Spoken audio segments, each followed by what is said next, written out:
It's known that his basic approach was a standard technique called buon fresco, which is still taught at places like this international conservation organization in Rome. The chief conservator is Paul Schwartzbaum, now with the Guggenheim Museum. He explains what has been learned from the restoration about Michelangelo's technique. We're going to try and make a reproduction, if you will, to recreate the working technique of Michelangelo, the way he painted the frescoes of the Sistine ceiling. We're going to use the same materials, and we're going to try as best we can to, we're not Michelangelo, but to recreate his working technique. The materials that you see on the floor, we know from analysis, these are the materials that Michelangelo used to make his plaster.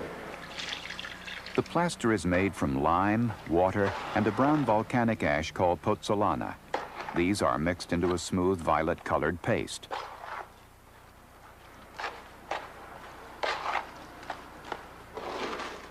The plaster is applied to a surface prepared the day before called the oricio. This fresh, wet layer, the intonaco, is applied just before painting. The word fresco in Italian means fresh. And what it means is that we're painting on the fresh plaster. The painter was obliged to work before the plaster dried.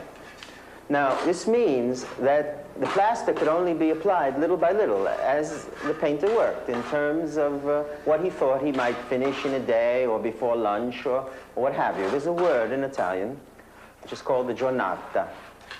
We know from the cleaning of the Sistina that the colors there are very, very bright, and Michelangelo wanted these bright colors. To do that, we see that in certain areas he put on, at the very end, just before he painted, a very bright white, more white, let's say, very, very, very thin layer of preparation, but very rich in lime. Very thin. It would be a millimeter or two thick, what he's putting on now, like a sheet of paper. After the plaster is applied, the design is transferred using cartoons, drawings on paper. The contours of the figure are incised into the wet plaster, sometimes using a piece of wood. A different technique is used to outline the details around the face.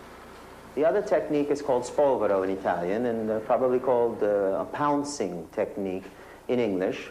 We make a series of small holes along the lines in certain very key points. Michelangelo, we see, did the eyes, the nose, the mouth, the ears, the throat, and then takes a little sack of charcoal or some powdered pigment, and then you'll see the pigment goes through the holes and leaves the design on the fresco.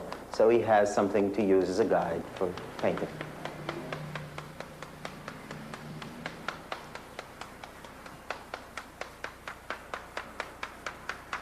Okay, let's take it off.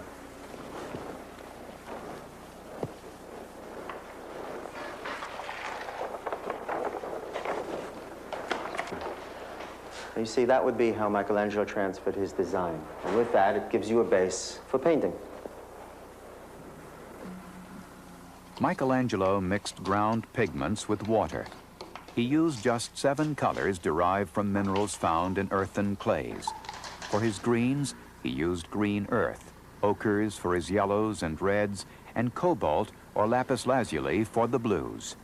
When Michelangelo applied the colors to the wall, they had a translucent quality, like watercolor. But as the plaster dried, a process called carbonation took place. Carbon dioxide in the air combined with the lime in the plaster to form a hardened rock-like surface of calcium carbonate. As a result of this process, the pigment particles were cemented in place, becoming a part of the wall. Standard fresco technique is a rather stable technique. When it's done well, it lasts thousands of years. We have Roman frescoes that are close to 2,000 years old. But did Michelangelo vary the standard technique in any way, embellish it perhaps by adding any other layers of paint or glue varnish to the surface of the fresco? Unfortunately, there is no complete record of Michelangelo's working technique. In letters to his family, he did write about painting the chapel, but he mostly complained of the uncomfortable working conditions. In front, my skin grows loose and long. My head is bent back on my shoulders, and my paintbrush drips a rich mosaic onto my face.